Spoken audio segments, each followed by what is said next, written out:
think it worked. Are we live? Is it working? Yep, it's working. You want to say hi, honey? Come here. Come here, Bubba. Oh, you think we're playing now? Oh my gosh. Oh my gosh. Oh my gosh. Can anyone see you? Come here. Achoo. Okay, come here, Bubba. I don't have time to chase you around, Bubba. Come here. Hi, Seeking Truth.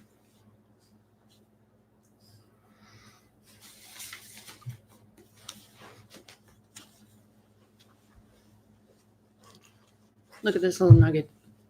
Look at this little chicken nugget. I call him my fluffy chicken nugget. Say hi. Hi. He's becoming less and less camera shy.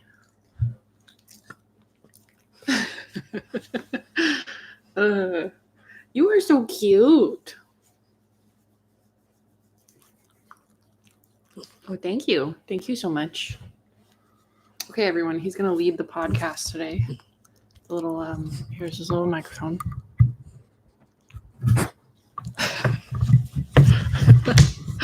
Oh my gosh. Puppy cam. Okay, honey. I'm going to read the book now. That's why I give you so many treats. So many toys. You want to sit with me? Okay, that's fine. So you'll notice I haven't been streaming on TikTok lately. And that is because we're getting into the nitty-gritty. We're getting into the stuff that would absolutely get me banned, if not on YouTube Live. We're going to be talking about STDs in this chapter. I didn't read ahead, but I skimmed the first lines. Finn looks up STDs.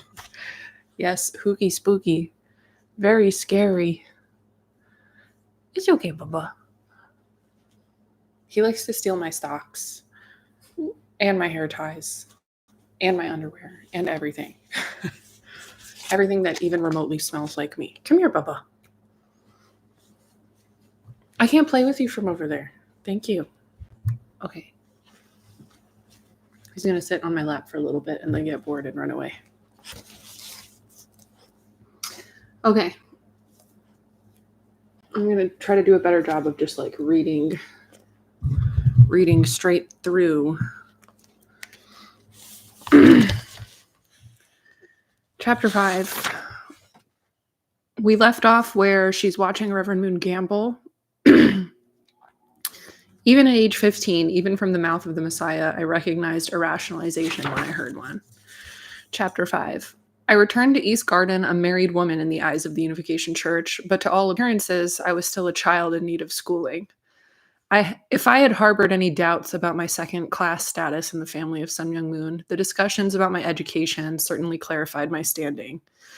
With the exception of my new husband, who at 19 still had not completed high school, the school-aged children of the Reverend Moon attended a private academy in Terrytown. Mrs. Moon made it clear that she had no intention of paying the $4,500 a year tuition at the Hackley School for me. Public school would do. Early in February, Peter Kim drove me to... This is so cute. Oh my gosh. You guys can watch the puppy for a little bit. Early in February, Peter Kim drove me to Irvington High School to enroll me in the 10th grade. We stopped at a convenience store first to buy a notebook and some pencils. I would use the name Nansa Kong. No one was to know of my marriage or of my relationship with the Moon family. Pause. Well, yeah, because they'd get charged with statutory rape, and that would be something that could get them into real legal trouble besides tax evasion. Peter Kim presented himself to the principal as my guardian. My report cards would be sent to him. That's fucked up because her parents are in the country, I thought. Unless they went home already. I had been in the top 10% of my class at Little Angels Art School back in Seoul, but the prospect of attending an American school filled me with dread. I walked behind Peter Kim through the noisy corridors of this typical suburban high school, taking in the laughter and casual dress of the teenagers rushing past me. How would I ever fit into this scene of pep rallies and junior proms. How would I even understand my English speaking teachers? How would I ever reconcile being a serious student at school and a subservient wife at home? How would I be anything but lonely, living this double life? I woke every day by 6 a.m. in order to greet the Reverend and Mrs. Moon at their breakfast table. The mornings were crazy in the mansion kitchen. No one was ever certain what time Reverend and Mrs. Moon would come downstairs. But when they did, they expected to be served immediately. The 2 cooks and 3 assistants would have prepared a main course, but as often as not, they would have to scurry if the Moons preferred something else. I would always have had a bite to eat in the kitchen before the Moons arrived at the table with a host of church leaders. I would drop to my knees for a full bow when they appeared and wait to be dismissed to the care of the driver who delivered me to school. I was usually very tired in the morning because Hyojin never came home before midnight and demanded sex when he did. More often than not, he was drunk when he stumbled up the stairs of Cottage House, reeking of tequila and stale cigarettes. I would pretend to be asleep, hoping he would leave me alone, but he rarely did. I was there to serve his needs. My own did not matter. I tiptoed around our room in the mornings, though there was little danger of waking my husband. He slept soundly well into the day. Sometimes he was still sleeping when I returned from school. He would rouse himself, shower, and then return to Manhattan to make the rounds of his favorite nightclubs, lounges, and Korean bars. At 19, Hyojin had no trouble being served in the Korean-owned establishments he frequented. He often took his younger brother Hyungjin, then 15, and his sister Injin, 16, with him on his late-night drinking jaunts. I wish I'd known Injin went with her older brother drinking all the time. That would have been good info to have. Hyojin invited me to join them only once. We drove to a smoky Korean nightclub bar. It was obvious that the Moon children were regular customers. All the hostesses greeted them affectionately. A waitress brought Hyojin a bottle of gold tequila and a box of Marlboro Lights. Injin and Hyungjin drank right along with him while I sipped a glass of Coca-Cola. I tried to hold them back, but the tears came in spite of my best efforts. What were we doing in a place like this? All of my childhood, I had been taught that members of the Unification Church do not go to bars, that followers of Sun Myung Moon do not drink alcohol or use tobacco. How could I be sitting in this place with the true children of the Reverend Moon while they engaged in the very behavior that Father traveled the globe denouncing? In the world of funhouse mirrors I had entered, their behavior was not the problem. Mine was. Why are you being like this? Hyojin demanded, before moving in disgust to another table. You're spoiling everyone's good time. We came out to enjoy ourselves, not be your babysitter. Injin slipped into the chair beside me. Stop crying or Hyojin will get very angry, she warned me sternly. If you act like this, he won't like you. I had no time to compose myself before my husband yelled, "Let's go, we're taking her home." No one spoke to me during the long drive to East Garden. I could feel their disdain pressing against me in the overheated car. Don't cry, I kept telling myself. You'll be home soon. Just before Hyojin dropped me off, he picked up one of my classmates, a blessed child who shared the Moon siblings' passion for fun. She squeezed into the back seat, not even acknowledging my presence. They practically left skid marks on the driveway in their rush to return to New York.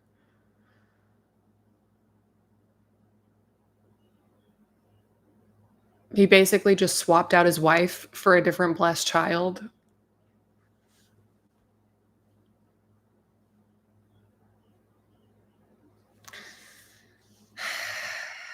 So pause. There was a moment that I've briefly talked about on a different blessed child's podcast. And I'm irritated because most Unification Church members don't believe me when I talk. Even ex-Unification Church members, they like to believe that I'm just an irrational white woman who makes shit up for attention. But when I lived in New York City, after I'd been fired from working at headquarters, I used to have a MySpace page or like a Facebook page that included my cell phone number because I would only accept people that I knew in real life. And I was very like sheltered at the time. And what's interesting is like I got several phone calls when I started publishing things on Facebook that acknowledged that I was like leaving the church or disagreed with the church. And one of them was from like a classmate in high school. And I didn't realize it at the time, but he was just like,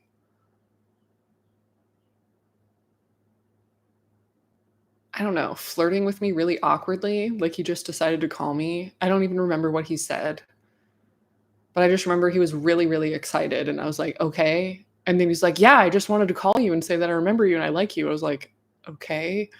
And then like I started getting more active in this Facebook group for Unification Church members after Engineum was exposed on the internet immediately following Reverend Moon's death. There was like maybe 2 weeks after Reverend Moon's death and a period of time where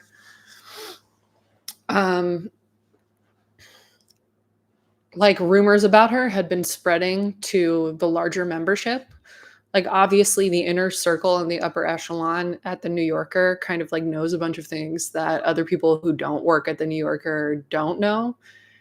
There were like an increasing number of rumors like spreading further and further out from the inner circle of like young people who were doing STF, or as it was later named, like GPA. That's a whole story. Like Engineum was trying to like revamp Special Task Force. That's what Reverend Moon had called this like mission trip program that he invented for the second generation. Like when more people started working at businesses and working full-time jobs for the church, they had to make fundraising and witnessing its own separate thing, its own separate assignment, rather than having everyone do that all the time. So they created these programs that were quite similar to like Mormon mission trips that you would do for at least a year or 2 years at a time. Some people obviously stayed for more than that, but like the typical amount was like 1, maybe 2 years. It started with MFT. I forget what that stood for. And then there was STF, Special Task Force. And then a dad from Canada made his own called Next Gen Academy. And because she was so fucking petty and jealous, and he refused to share any of his secrets with her, Engineum renamed STF to be GPA, like Generation Peace Academy. And members of GPA were attending lectures by Engineum all the time because she had become like the head of the American church at this time. And like more and more GPA people who lived at 4 West 43rd Street and were in and out of Manhattan Center and in and out of the New Yorker all the time, they caught Engineum getting groped affectionately by her boy toy, who she hired from the Netherlands to be the lead singer of the band that played on stage during her services. Like she was very obviously canoodling and flirting and fucking this dude that she had hired, who was like a D-list celebrity from Europe, you know, and like like people were behind her in line at Trader Joe's who were part of the Unification Church, and they saw them like groping each other's asses and like kissing. And it got to a point where like people would hear about more and more long-term church members getting fired from the New Yorker. People's parents who had worked there for decades getting fired because they weren't towing the line enough. And there was like one guy especially who I think also was from the Netherlands but spoke fluent Korean. He overheard something he wasn't supposed to hear while working at the New Yorker, and everyone heard him screaming and like freaking out because of like, he was like, this is so hypocritical, this isn't allowed. And then he was like promptly fired. And then 2 weeks after Reverend Moon's death, the proof that everyone needed that all of those rumors were true hit the internet. And it was the birth certificate of a child that Engineum had with that lead singer and guitar player of the band that she hired. Ooh, hello. And then this Facebook group, The Future of the Unification Church, popped up where people wanted to discuss it. A lot of churches stopped showing Injanim's services at their Sunday services. She had said, all your local pastors can stop giving sermons. You're going to turn on your projectors and you're going to watch me give the sermon every single time.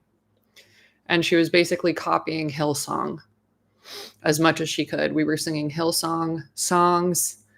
And I was like posting in the group called The Future of the Unification Church, and I got a call on my phone, and it was one of Injanim's sons who got matched to a second generation church girl who had been on GPA. And I'd sort of like been in the same hallways as him briefly and like would say hi and barely be acknowledged. He saw me trying to put the blame for me being fired on the woman who I worked for, who hired and fired me, technically, like told me I was hired, told me I was fired. And he called me to make sure that I understood it was his mom, Injanim. It was like, yes, Elise Tullheimer needed an assistant, and yes, she did hire you, and technically she was the one who fired you, but she was told to do that by Injanim. And she was told to blame Injanim's husband, his dad. And then he told me all about how, like, growing up in Terrytown, Injanim would be gone all the time. She would take cars out to New York City, live in the apartment that they owned in New York City. His dad was doing cocaine all the time. His dad ended up marrying a girl like 20 years younger than him who also had done GPA that I used to see all the time and kind of hang out with. And like, he said that he would watch his mom Injanim lie to Reverend and Mrs. Moon all the time, telling them that like he went to an Ivy League school when he didn't. He told me about how she bought a second house in New Jersey specifically to spend time with this like lead singer of the band. And that's where she was raising their baby. And he said that like his sister was in on it the whole time and would like babysit for them. And he personally apologized for the way that I was treated and the way that I was fired. And it's like, so none of this is surprising. The way that they're acting, it doesn't surprise. I guess I'm just intrigued that like this is what Injanim had been doing with her brother Hyojin and her other siblings for decades. Like it wasn't just after she got some power and after she got some money. It was like she learned this directly from Hyojin. And this has kind of been the MO of the True Children since the beginning. I think that's just interesting for me to hear. And it's very validating also.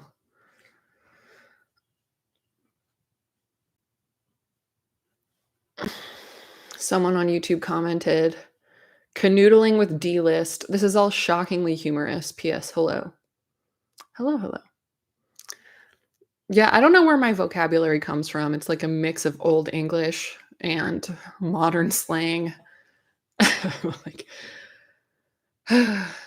like literally the band she hired from the Netherlands had like one or two pop songs that like I think barely broke the top 50, and they had like been on a European version of American Idol or something like that, and she employed them because she liked the white singer guy. Anyway, back to reading.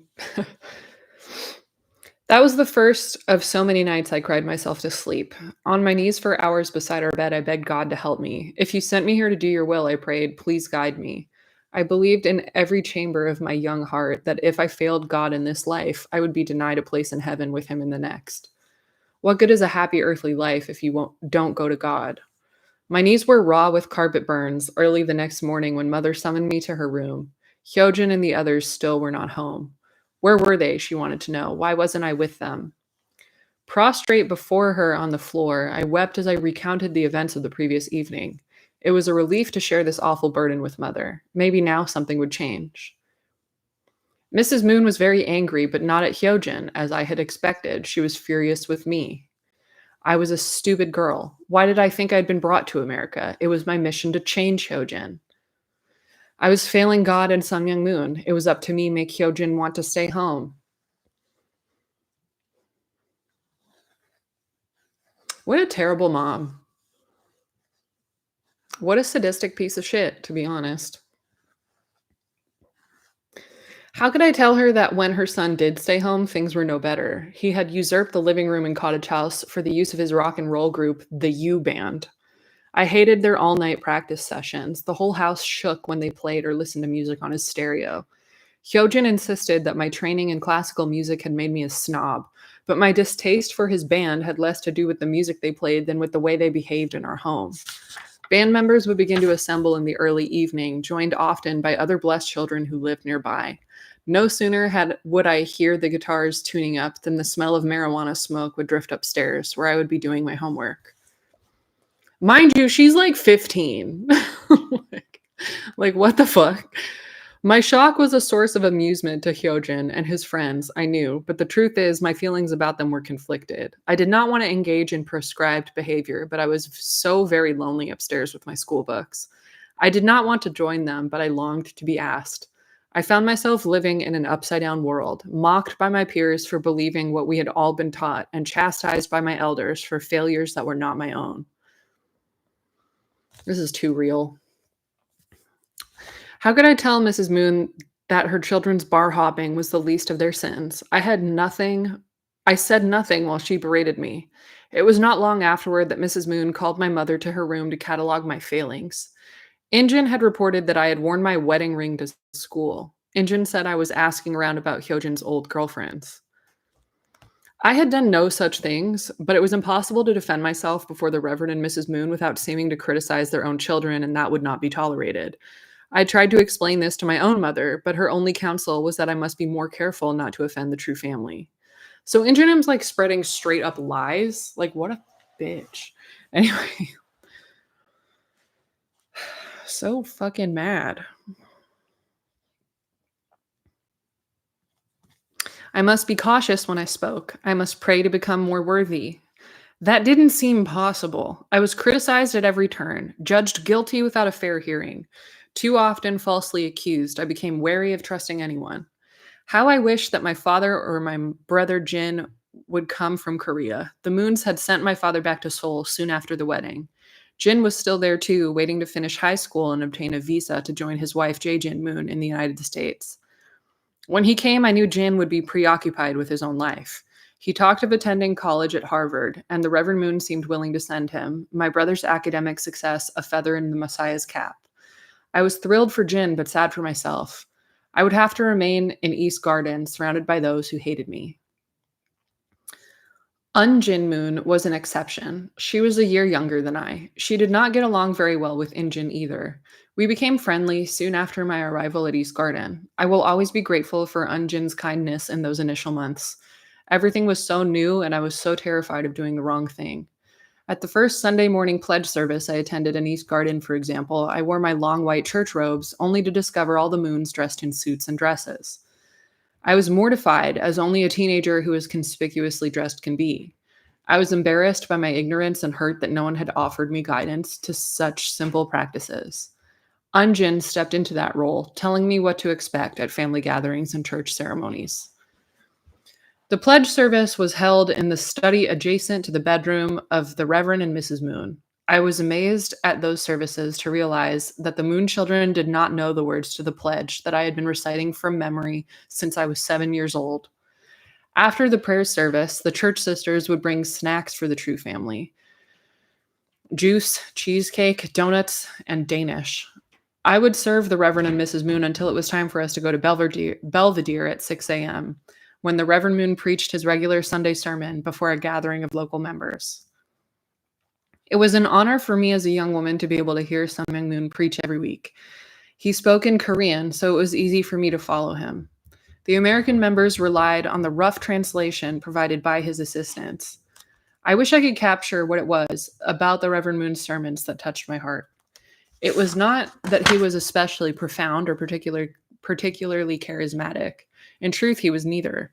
Mostly, he urged us to dedicate our lives to serving God and humanity by becoming moral and just individuals. It was a noble calling.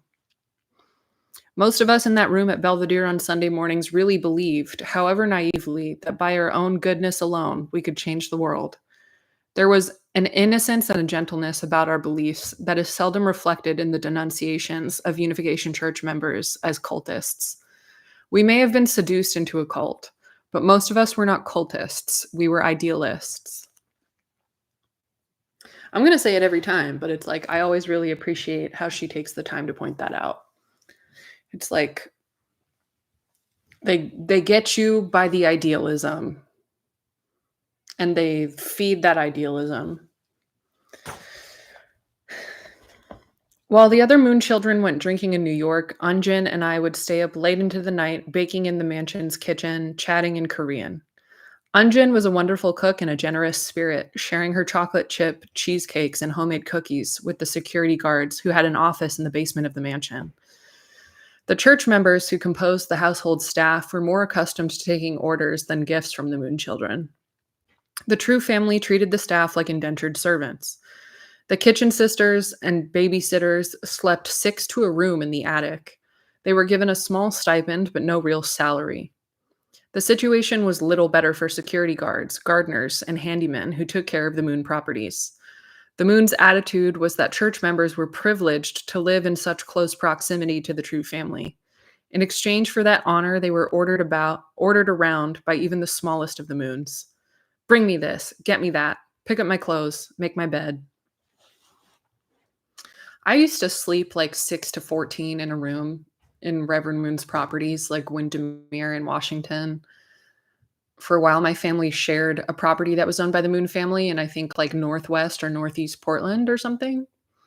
And then closer to when, I think like after Reverend Moon died and his sons started going through all of his assets, they took back ownership of that house and sold it, even though there were still Moonies living in it. My sister was born in that house.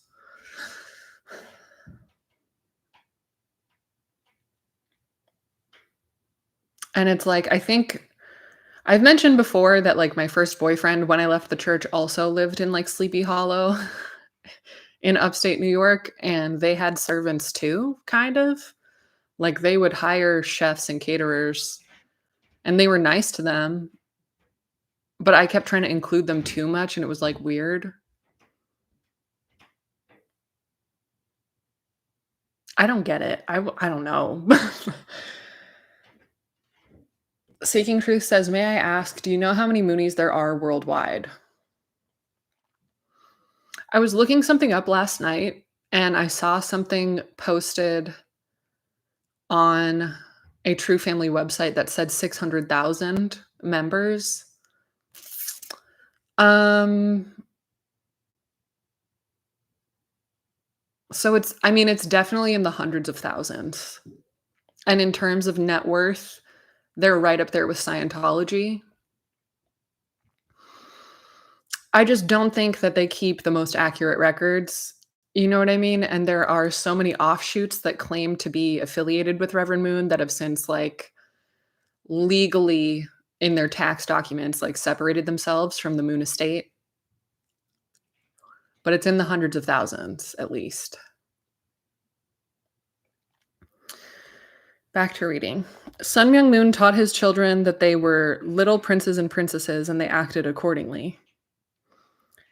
It was embarrassing to watch and amazing to see how accepting the staff were of the verbal abuse meted, M-E-T-E-D, metered. The verbal abuse meted out by the Moon children. Like me, they believed the True family was faultless. If any of the Moons had complaints with us, it must reflect not on their expectations, but on our unworthiness. Given that mindset, I was especially grateful for Unjin's kindness. She never acted superior toward me. She seemed to like me for myself. Injin disapproved of my friendship with her sister, but she could be nice to me herself when it suited her purpose. She came to me once, asking to borrow some clothes so she could sneak out at night. Her own room was next to her parents' suite in the mansion, and she did not want to risk running into her father. Why not? I asked. She told me that recently she had come into her room on tiptoe about 4 a.m. It was still dark. She thought she was in the clear, but when she saw father's shadow in a chair, she thought she was in the clear when she saw father's shadow in a chair across the room. As Sun Myung Moon struck her over and over again, his daughter told me, he insisted he was hitting her out of love. It was not her first beating at father's hands. She said she wished she had the courage to go to the police and have Sun Myung Moon arrested for child abuse. Wow. I lent her my best blue jeans and a white Angora sweater and tried to hide how shocked I was by her story. As much as anything about my new life in the True family, the antipathy between the Moon children and their parents stunned me. Early on, I was disabused of the idea that this was a warm and loving family. If they had reached a state of spiritual perfection, it was often hard to detect in their daily interactions with one another. Even the smallest children were expected to gather for the 5 a.m. family pledge service on Sundays, for instance. The little ones were often sleepy and sometimes cranky. The women would spend the first few minutes trying to settle them down. The Reverend Moon would become enraged if our efforts to shush them did not succeed immediately. I remember recoiling the first of so many times that I saw Sun Myung Moon slap his children to silence them. Of course, his slaps only made them cry more. Someone said, and they call themselves the true parents. Right? Because you can't get property and clout and accolades and hundreds of thousands of dollars out of your own biological children. God forbid children actually have needs. God forbid true parents be asked to step up and parent people. Hyojin never disguised his contempt for father and mother. He seemed to consider them as little more than convenient sources of cash. We had no checking account or regular allowance when we were first married. Mother would just hand us money, $1,000 here, $2,000 there, on no particular schedule. On a child's birthday or a church holiday, Japanese and other church leaders would come to the compound with thousands of dollars in donations for the True family. The cash went straight into the safe in Mrs. Moon's bedroom closet. Okay, so pause. They're handing all of these like sisters who do the babysitting and manual labor and sleep all in the same room. They're handing them tiny little stipends in cash, definitely under the table, like off the books. The security guards get barely anything and they have an office in the basement, right?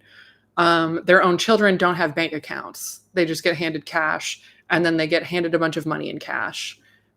Thank goodness they're being indicted for tax evasion, but it's like, it's unfortunate that that's the only thing that was enforceable about everything they were doing. And it's like, that's what happens when powerful, rich people are committing lots of crimes, but the victims of those crimes are too close to be able to tell their story safely without facing unsurvivable retaliation. It's like the more powerful someone is, the more the people who could put them away just by telling the truth, the more those people fear retribution, the more those people have to lose. And there's like this intense need for justice in myself. I'm just like, do I go to law school? Do I become a lawyer? Do I forget the whole thing and just focus on my life? You know, like, I don't know. So what I've settled on is reading this book to everyone on YouTube. That's what I can do right now. So that's what I'm doing while I focus on myself and my own nervous system and my own money and my own life. It has to start with me learning how to set better boundaries and tell the truth about people in my life, people I can directly impact. And then I'll worry about fighting bad guys when I have a better foundation to stand on, I guess. You know what I mean? And I've seen other cult survivors say the same thing, is like there's this need for justice and this need to do something that like never really goes away.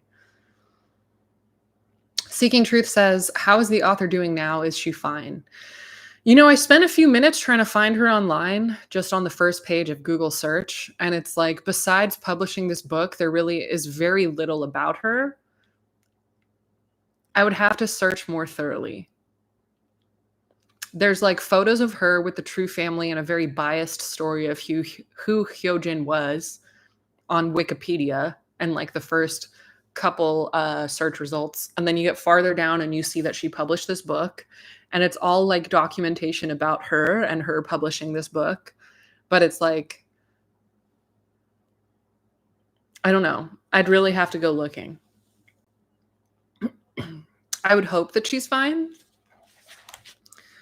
And unfortunately, they don't really give like an author's updated blurb on the back. They kind of just quote the book and summarize the book before showing you her picture.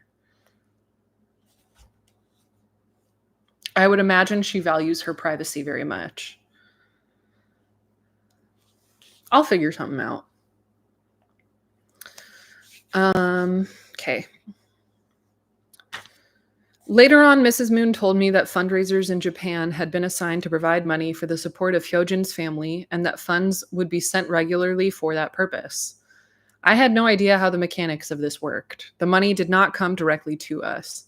In the mid-1980s, money deposited in the True Family Trust was wired to Hyojin and the other adult Moon children every month. Hyojin received about $7,000 a month, deposited directly into the joint checking account we had established at First Fidelity Bank in Tarrytown.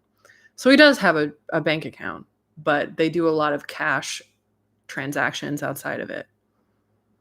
The specific source of that money beyond quote unquote Japan was never clear to me. Side note, thank goodness the church in Japan is being dissolved. That's something I was looking up yesterday, is like, technically they've been ordered to liquidate.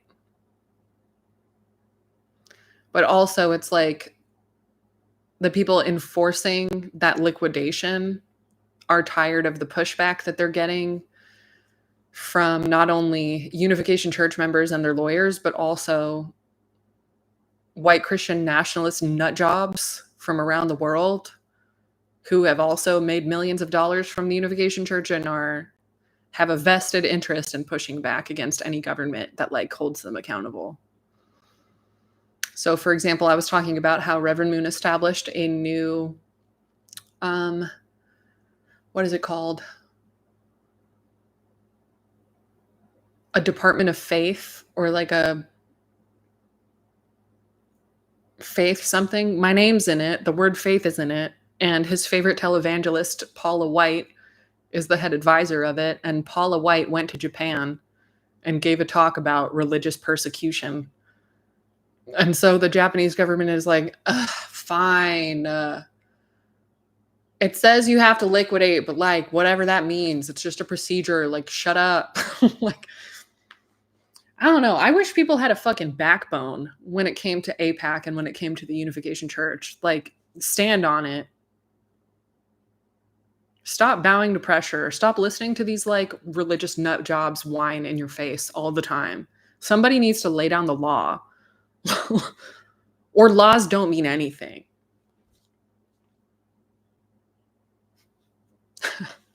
That's just how I feel. Back to reading. Hyojin would go to Mother regularly for large sums of cash. She never said no as far as I could tell. He stashed his money in the closet of our bedroom, dipping into his cash reserves whenever he headed out to the bars. I was terrified one evening when he began screaming and throwing things around our room as he prepared for one of his evenings in Manhattan. "I'm gonna kill you, you bitch," Hyojin yelled as he rummaged through his closet, knocking clothes from their hangers and ties from their rack. "What did I do?" I asked apprehensively. "Not you, stupid. Mother. She's trying to ruin my life." His money was missing. He assumed Mother had come into Cottage House and taken it in order to curtail his drinking. I was doubtful. I had seen no evidence that either the Reverend Moon or Mrs. Moon tried to exercise any control over their children's wild behavior, besides beating into him that one time, I guess.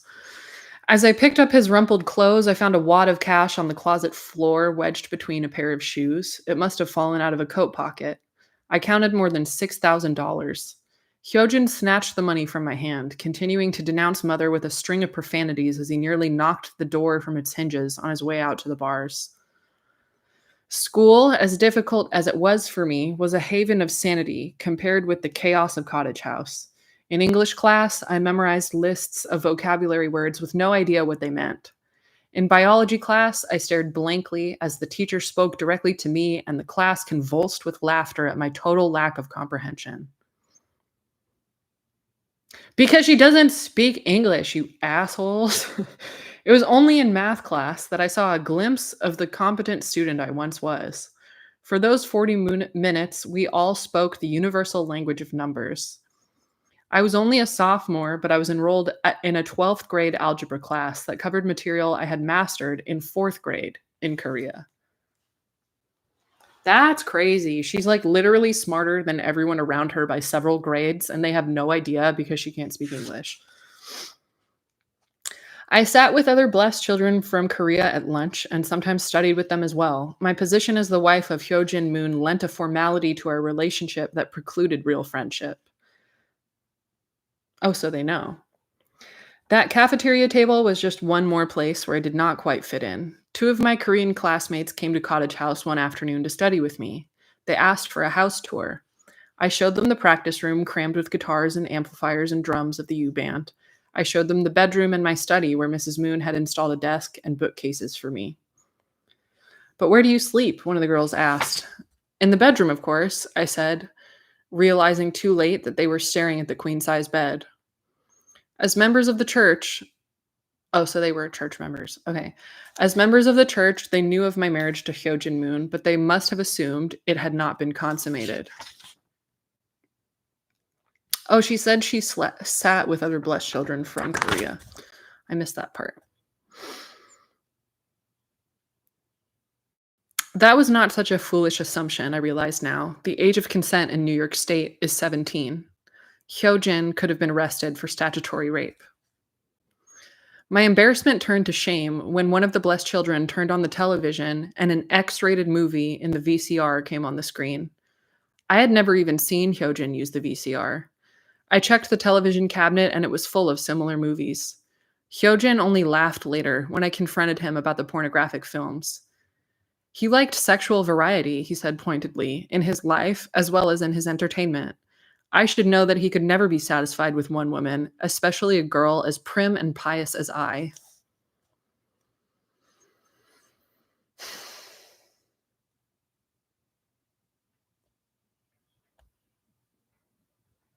My face has subtitles. Hyojin even went to his mother to complain about my lack of sexual maturity. No shit, jackass, she's 15. She called me to her one day to discuss my wifely duties. It was very awkward. I had trouble following her euphemisms about being a lady during the day and a woman at night. We must be friends to our husbands in the day, but fulfill their fantasies at night, she said. Otherwise, they will stray. If a husband does stray, it reflects a wife's failure to satisfy him. Give me a fucking break. I must try harder to be the kind of woman Hyojin wants. I was confused. Hadn't Sun Myung Moon chosen me for my innocence? Was I now expected to be a temptress at 15? That's what I'm saying, girl. I was beginning to see the truth. Our marriage was a sham. Hyojin had gone through with the wedding, but he had every intention of living the life he had before. I suspected that Hyojin was having sex with the hostesses at the Korean bars he frequented, but I had no proof. When I would ask him what he did when he stayed out all night, he told me that it was impudent of me to question the son of the Messiah. I would lie awake in our bed, imagining that I heard his car when it was only the sound of the wind. Oh, she kind of likes him. She wants to matter to him, I think. Soon after our wedding, I had physical proof of his promiscuous lifestyle, but I was too naive to recognize it. Within weeks of our marriage, painful blisters began to appear in my genital area. I had no idea what had triggered the eruption of such terrible sores. Perhaps it was a normal reaction to sexual intercourse. Perhaps it was a nervous reaction. It was no such thing, of course. Hyojin Moon had given me herpes. For years, I would have to undergo laser treatments and apply topical ointments whenever the rash erupted. I spent one entire night soaking in a warm tub after a laser treatment inadvertently burned the delicate skin in the affected area. Hyojin watched me crying in agony in the tub that night and never told me the true source of my pain. It was years before my gynecologist told me explicitly that I had suffered from a sexually transmitted disease. I needed to know, she said, because in the age of AIDS, Hyojin's adulterous behavior was not just a risk to his soul, it was a risk to my life. In the spring of 1982, though, I knew only that Hyojin did not love me. Within weeks of our wedding, he told me we should go our separate ways before we ruined each other's lives. We can't, I replied, stunned and tearful. Father matched us. He says we must live together. We can't just split up.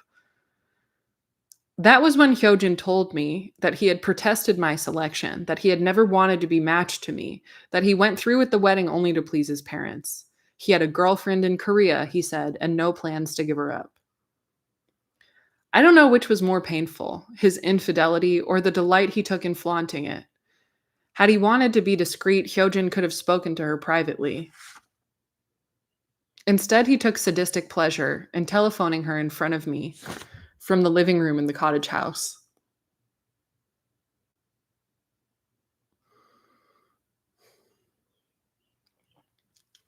Sorry, I'm having like flashbacks to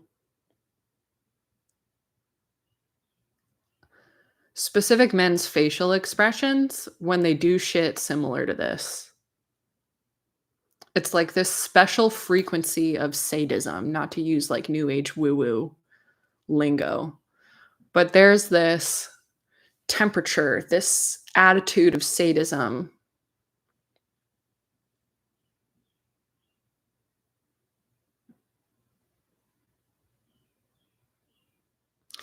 And to be honest, it only feels a few repetitions removed from actually killing someone, if that makes sense. It's like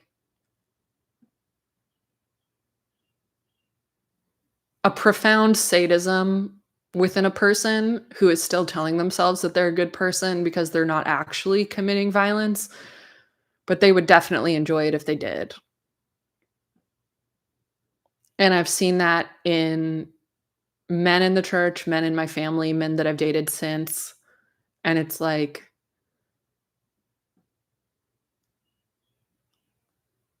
just going out of your way to be performatively cruel just because they like it.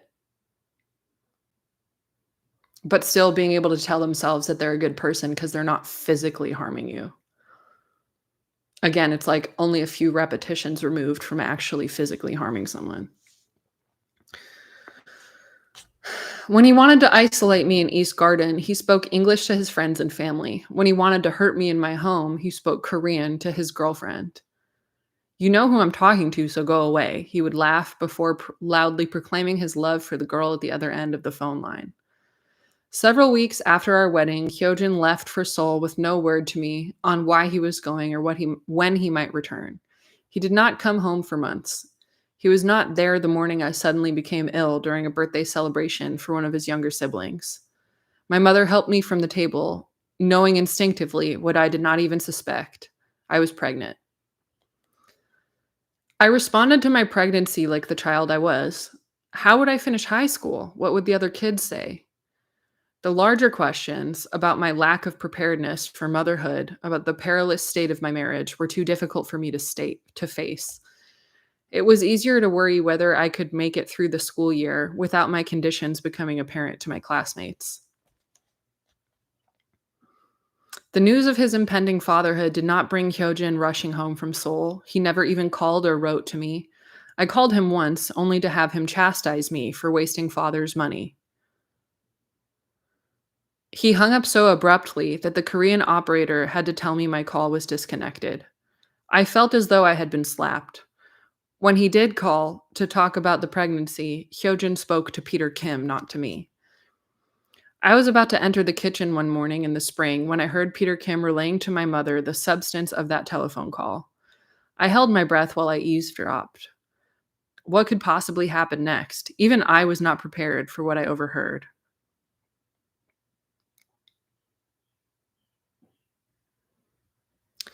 It was Hyojin's position that since we were not legally married, he was under no obligation to me, he had told Peter Kim. He intended to marry his girlfriend, who was not a member of the church. If the Reverend and Mrs. Moon wanted to take care of me and the baby, that was their choice. He wanted out. I was very scared listening to Peter Kim and my mother, who said very little. Could Hyojin do this? What would happen to me and my baby? How could Hyojin break apart what Sung Myung Moon had joined together? So I'm going to pause.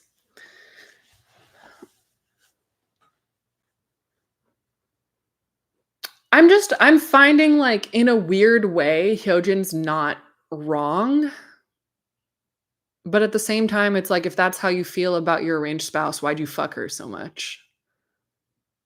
If you had no interest in playing along with your parents' pseudo cult that obviously is not real, why did you have no problem like benefiting from it so much and being such a fucking asshole to this girl that you don't want anything to do with?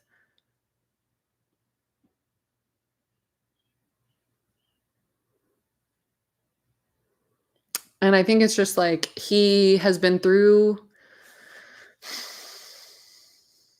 it's like he has been enabled by such an intensely sadistic and patriarchal environment to be that way, but it's like he's still I kind of understand why he's trying to get an out, and maybe it would have been better for everyone if he actually had taken that out.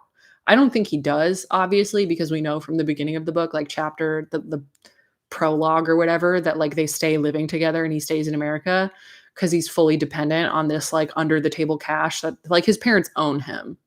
But it's like I kind of understand why he's trying to find an out.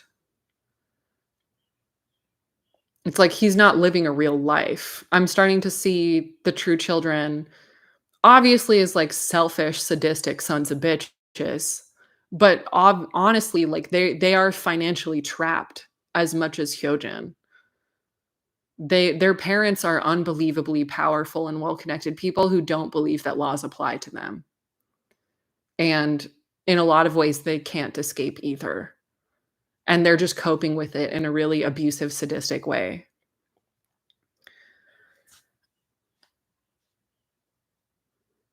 And it's like, I'm not questioning how Hyojin could break apart what Sung Myung Moon had joined together because he's seen how his own dad is a hypocrite every minute of every day. And he has felt the intense lack of love from his dad his whole life. So it's like, why would he respect anything his dad does? That's just how I'm feeling right now. And that's not to say that like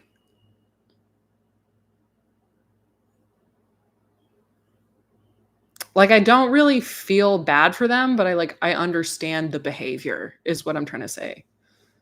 And it's not all that shocking to me, to be honest. Continuing reading. Hyojin soon returned from Korea and, without a word of apology or explanation to me, moved out of Cottage House. I'm sure father will take care of you and the baby, he said coldly. He even had the temerity to call to say that he would come by later that night to retrieve a prescription to treat his herpes. I was so incensed that before he arrived, I unscrewed every light bulb in Cottage House so that he would have to stumble his way to the medicine chest. What satisfaction I took in my childish prank was short-lived. He was gone and I was alone and pregnant. I had no idea where he was. It was not until later that I would learn that he had used the money we were given as wedding presents to pay for his fiancée's airfare to the United States and to rent an apartment for the two of them in Manhattan. On his return to East Garden from Korea, he had told the Reverend and Mrs. Moon that he intended to live with the woman he chose. Neither parent made any attempt to stop him. I always believed that the Moons were afraid of their son. Hyojin's temper was so volatile, his moods so irrational, that the Reverend and Mrs. Moon would go to any lengths to avoid a confrontation with him. Instead, true parents sent for me. I bowed before them, remaining on my knees, my eyes downcast. I hoped they would embrace me. I prayed they would reassure me. On the contrary, the Reverend Moon lashed out at me. I had never seen him so angry. His face was twisted and red with rage. How could I have let this happen? What had I done to so displease Hyojin? Why couldn't I make him happy? I did not lift my head for fear Sun Myung Moon would strike me. Mrs. Moon tried to calm him, but father would not be appeased. I had failed as a wife. I had failed as a woman. It was my own fault Hyojin had left me. Why hadn't I told Hyojin that I would go with him?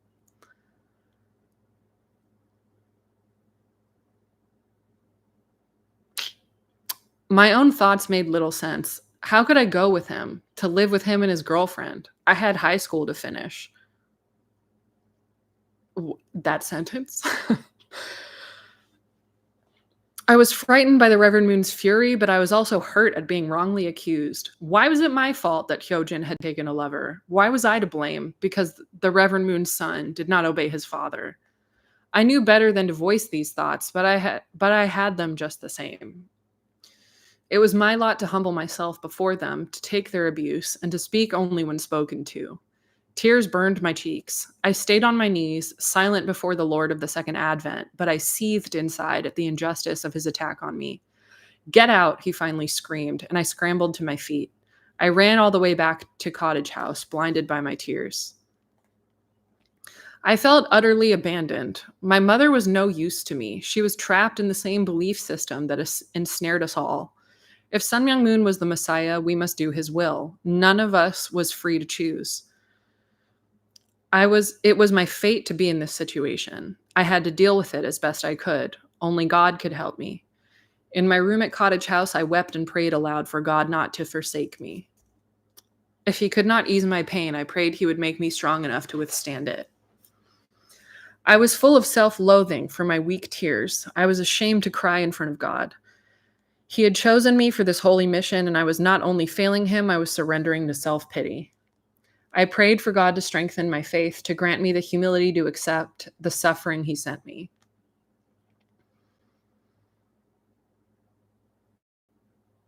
On one such occasion, I had not realized that my mother was downstairs listening to my prayers. When I came down, her eyes were as red as my own. It must have been hard for her to watch her daughter suffer so and feel powerless to help. I'm only guessing at her emotions, though. We never spoke of our feelings. Perhaps we feared that if we acknowledged one another's pain, we would only be driven deeper into despair.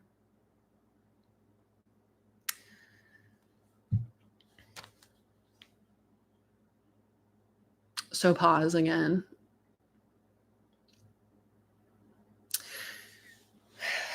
This type of situation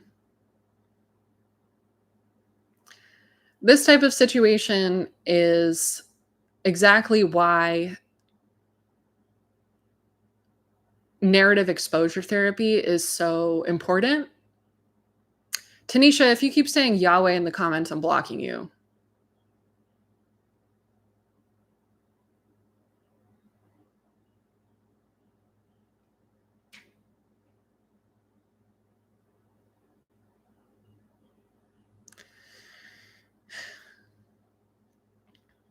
It's like,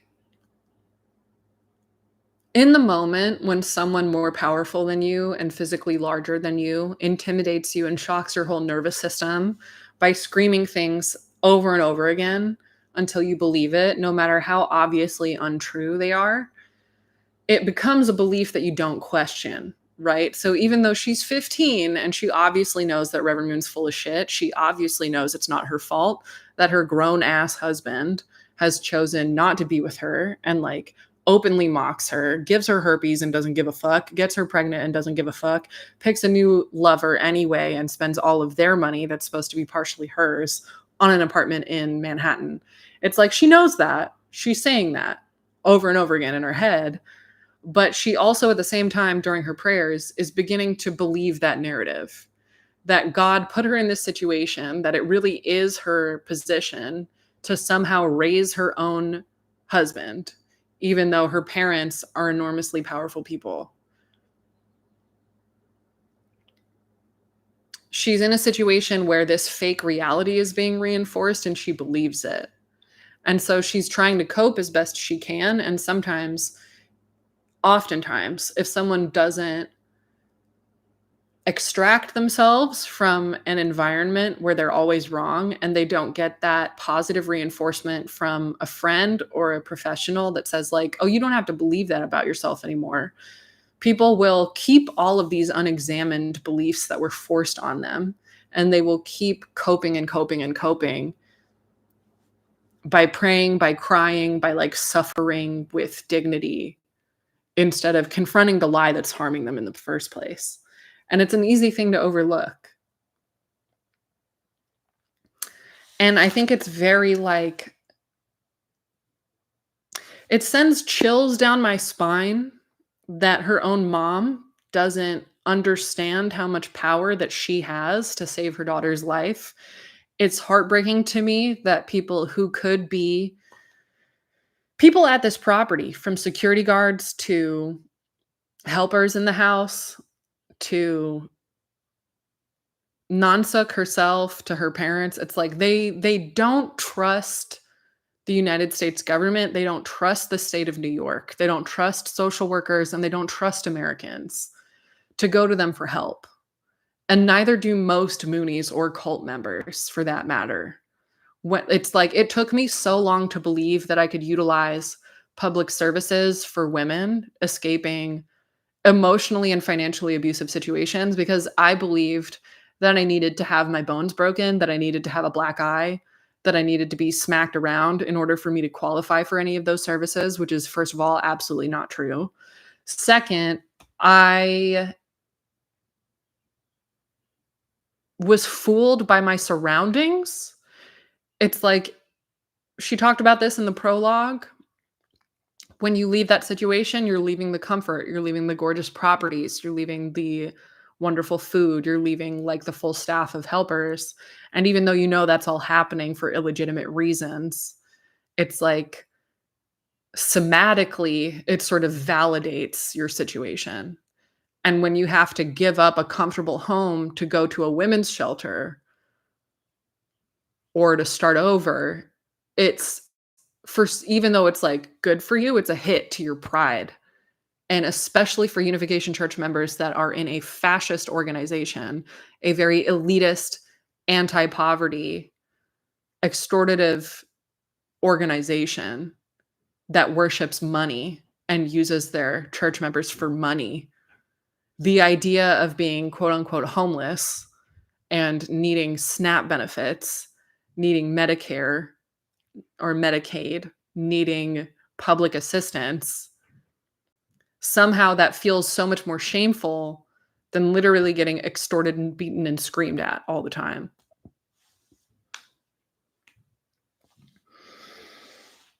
Virgil Doc Purple Heart, you're welcome. Seeking Truth, I totally understand that she's trapped, and I understand why she believed at that time. Absolutely. I wonder if people voluntarily join and are convinced this can be the truth. It's so awful.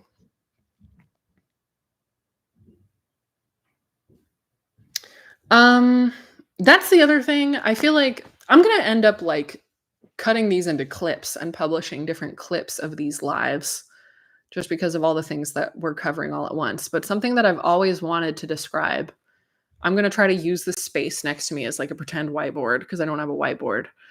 Something I learned while fundraising for the Moonies, and also something I learned when I worked my first job as a paid face-to-face salesperson, finally, even though I was paid on commission for like a multi-level marketing company. I was like, you can get paid for this. I want you to picture a bell curve, right? So like a mountain, right? And in statistics, a bell curve is what the average probability of something happening looks like, right? And people getting recruited into a cult, people buying something that you're selling when they've never heard of you before, the likelihood of something happening almost always looks like a bell curve.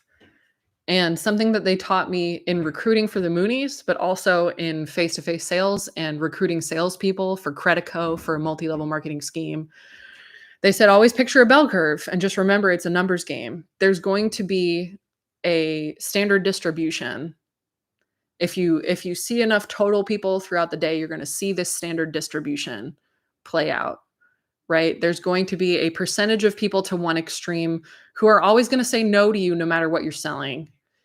You could be Jesus coming down on a cloud, handing them a winning lottery ticket, and they'd be like, fuck off.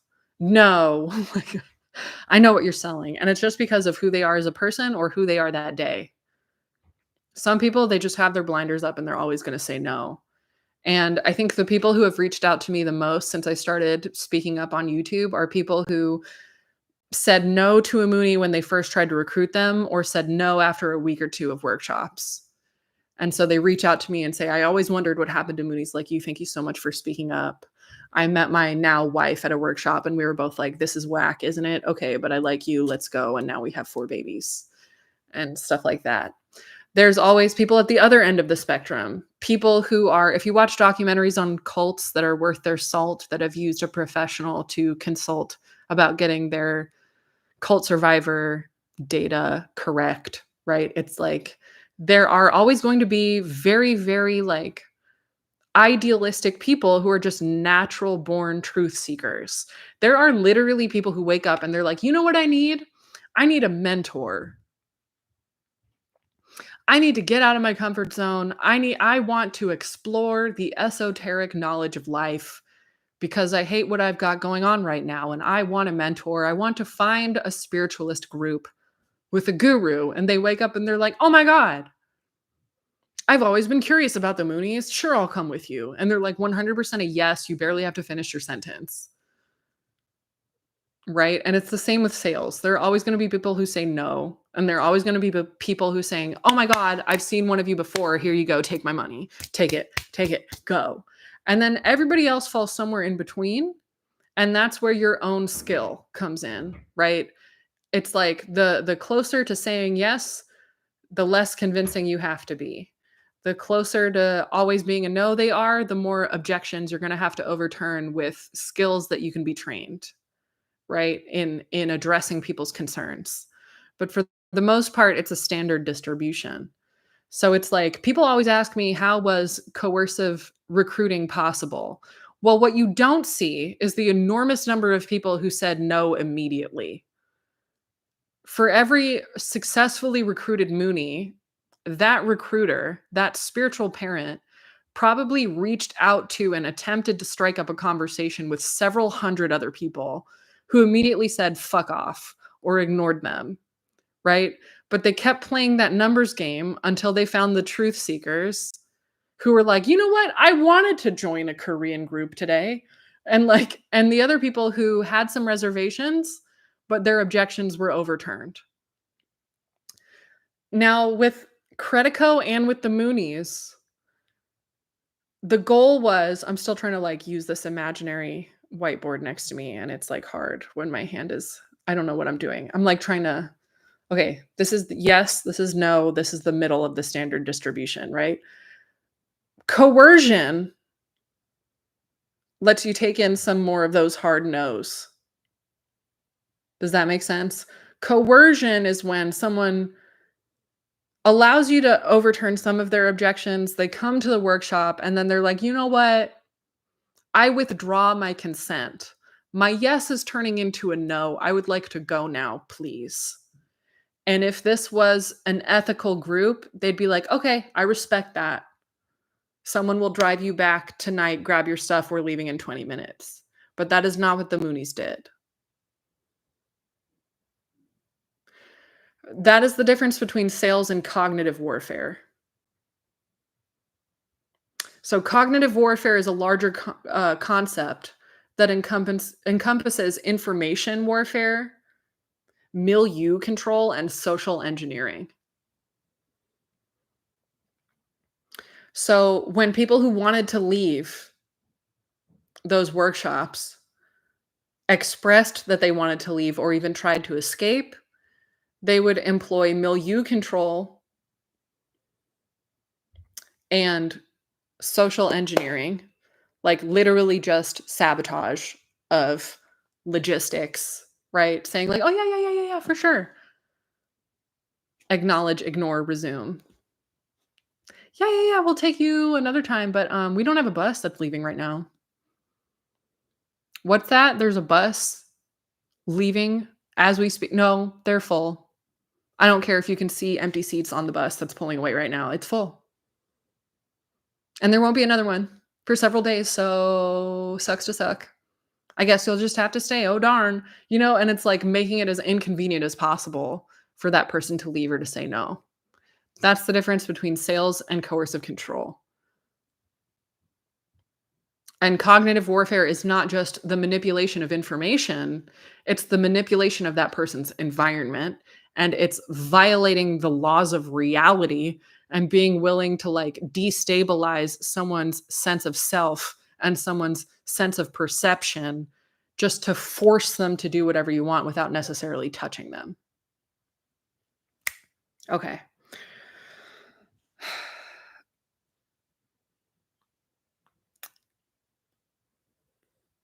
I was learning early in my marriage that hiding my feelings would be the key to self preservation. I spent my days going through the routines of a seemingly carefree schoolgirl and my evenings on my knees in desperate prayer.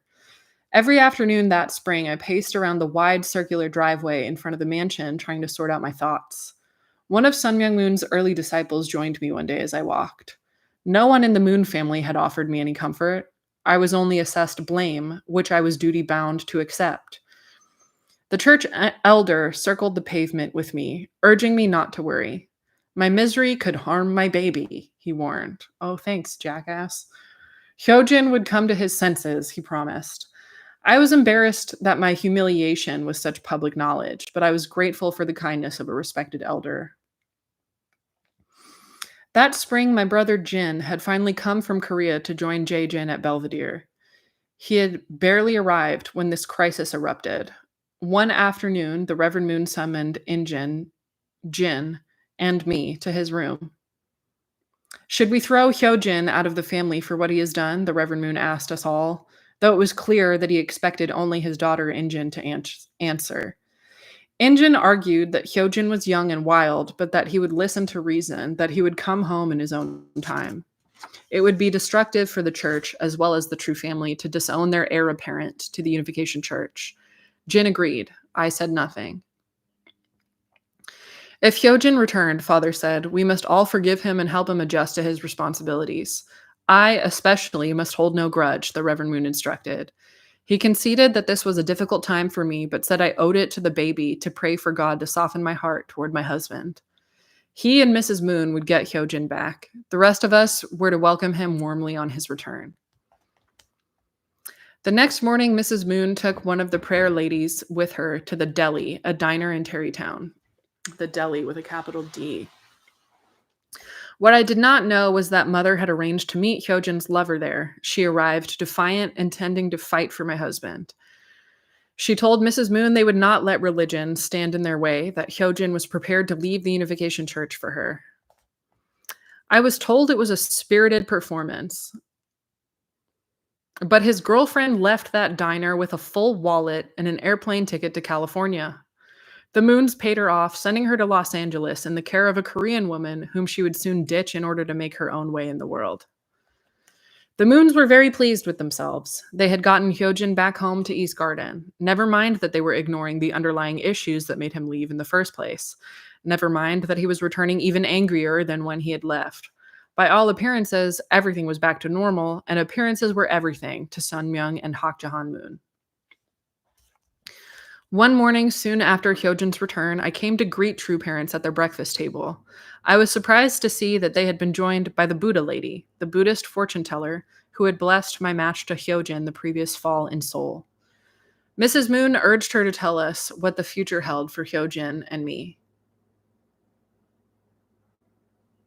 Interesting. Nansuk is a winged white horse. Hyojin is a tiger. This is a good match, she said. Nansuk will have a difficult time in life, but her fortune is very good. Hyojin's fortune is tied to hers. He can be great only if he sits on Nansuk's back and together they fly. This is stirring up, so pause for a second. This is stirring up something I read in the Asia Pacific Journal by a guy who's been following the Moons ever since he saw a British head of state sitting next to Moon at an event, taking money from him on an annual basis. Reverend Moon would like collaborate with and co-opt other cults, and I'm thinking this might have been one of the cult leaders of a group that he co-opted. This might be a woman he collaborated with in Korea, so that he could profit off of these little Buddhist statues that she was selling. But I can't know that for sure unless I had more time to like look it up. But I think also that might be what had happened. I think it was Kenya. There was like a guy who physically assaulted Bohipak. When Bohipak went to visit, it was like a renegade cult. Anyways. Mrs. Moon was so pleased by the Buddha lady's optimistic forecast that she went out and bought me a diamond and emerald ring. The fortune teller had told her that green was my lucky color. A few days later, the Buddha lady came to see me secretly at Cottage House.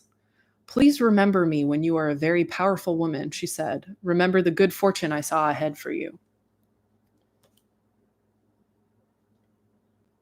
Okay. I'm trying to figure out if this woman's a real one who's like looking out for Nansuk, or if she's just an opportunist who's trying to make money.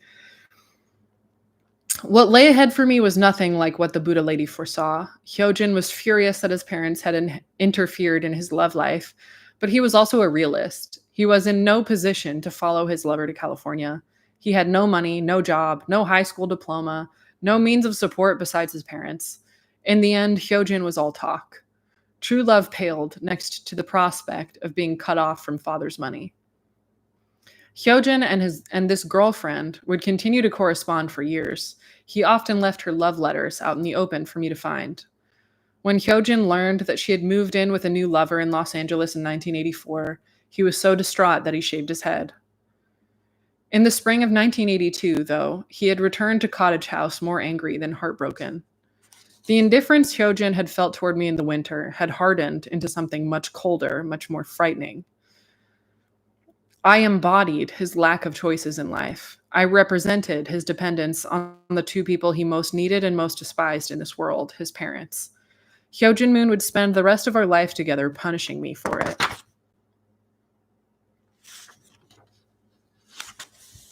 And that's the end of chapter 5.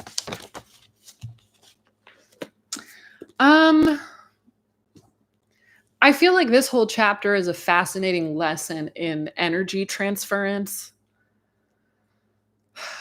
And I feel like that's a principle in psychology as much as it is a principle in physics. So it's like there's projection and energy transference in human relationships as much as there is in like Newtonian laws of physics. So I think a famous like cartoon teaching people this in psychology textbooks is like a husband yells at his wife, the wife yells at her son, the son yells at the dog, and the dog goes and bites a bird or something like that. And it's like, I remember there's this episode of the Blind Boy podcast where he talks about a different psychological concept that I've never heard of in the United States, but he said that in his psychologist training, there's a concept called I gotcha bastard, where it's like you're angry at someone else, but it's not safe to let that person know how angry and hurt you are. So when you have an opportunity with someone who's safe, you dig the knife in and twist it. I gotcha bastard. So it's like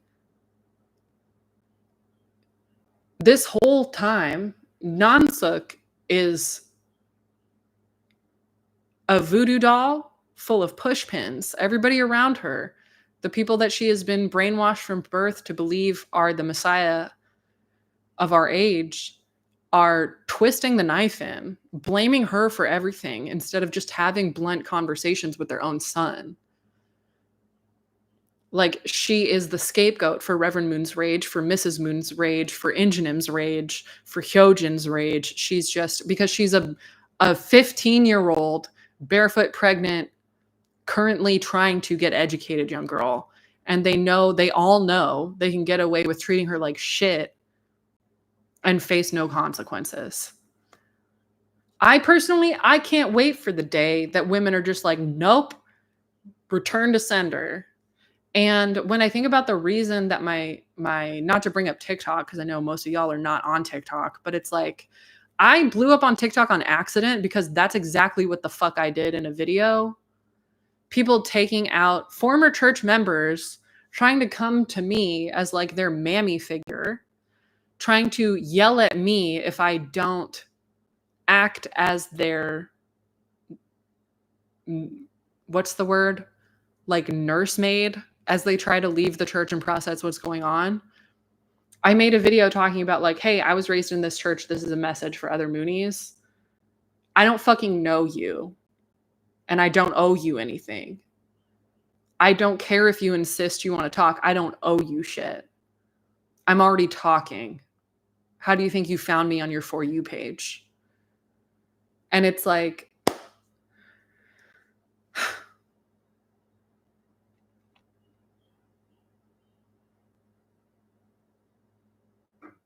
sometimes I wonder if it's like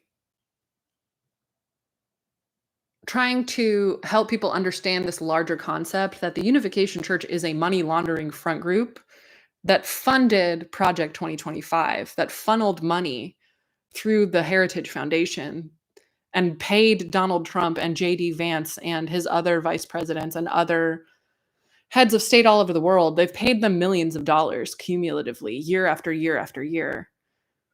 They salvaged the Washington Times from bankruptcy, and there would be no right-wing presence in Washington, D.C. newspapers if Reverend Moon hadn't bailed out those newspapers that nobody was reading.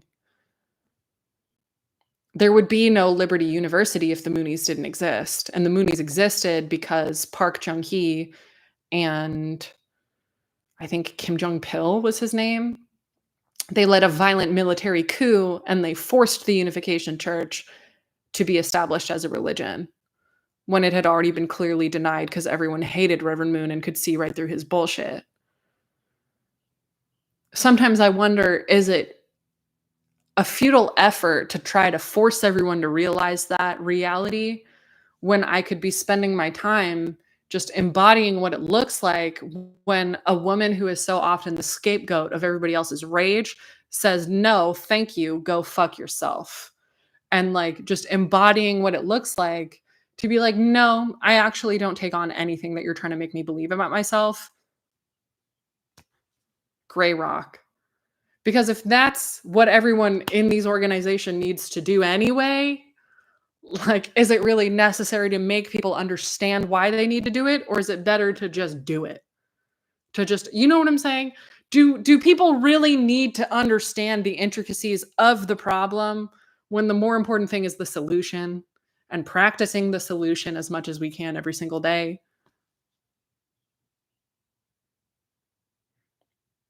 By the solution, I mean understanding the difference between being an empathetic person and a healthy person who cares about other people versus being taken advantage of people, being taken advantage of by people who weaponize your idealism against you and emotionally blackmail you because they understand that you have empathy so much so you're willing to violate your own boundaries. You can be a very healthy and empathetic person with rock solid boundaries who understands that conniving front groups that weaponize empathy exist. I would very much consider APAC one of those conniving institutions that weaponizes empathy above all else.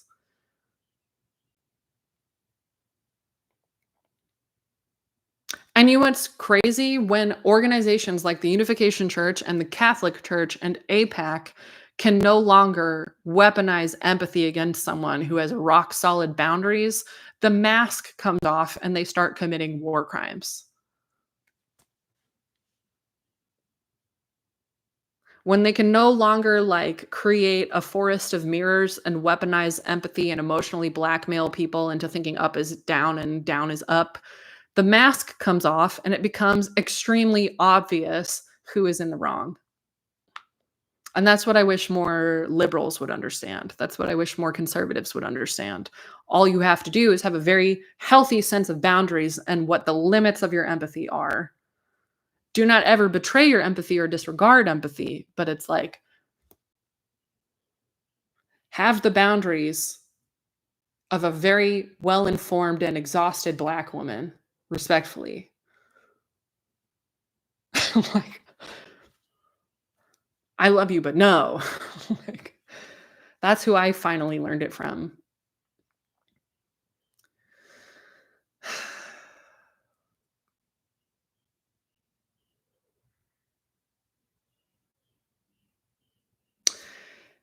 Someone in the comments is saying exploiting empathy and misplaced compassion. Yes and no. In a way, it's like cognitively trying to argue your way into be given compassion that you don't deserve. So yeah, I guess so. Misplaced compassion. It's like when someone with lots of compassion who personally identifies themselves as someone who has compassion and empathy is intellectually and like very like linearly in a vacuum convinced to give more empathy or compassion than actually feels right or makes sense in that moment because they are so attached to their own identity as a compassionate person. If people trusted their own gut and stopped caring so much about their perceived identity, it would be much harder to be emotionally blackmailed into letting things slide that lead to war crimes and money laundering and statutory rape. And that is a loophole that the South Korean CIA and that white Christian nationalists and AIPAC and Zionists utilize all the time. That's their bread and butter. An hour and 26 minutes.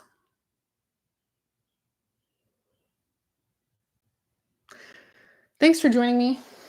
My puppy is looking like he's asleep. He's not asleep, he's just bored. You want to say bye to everybody?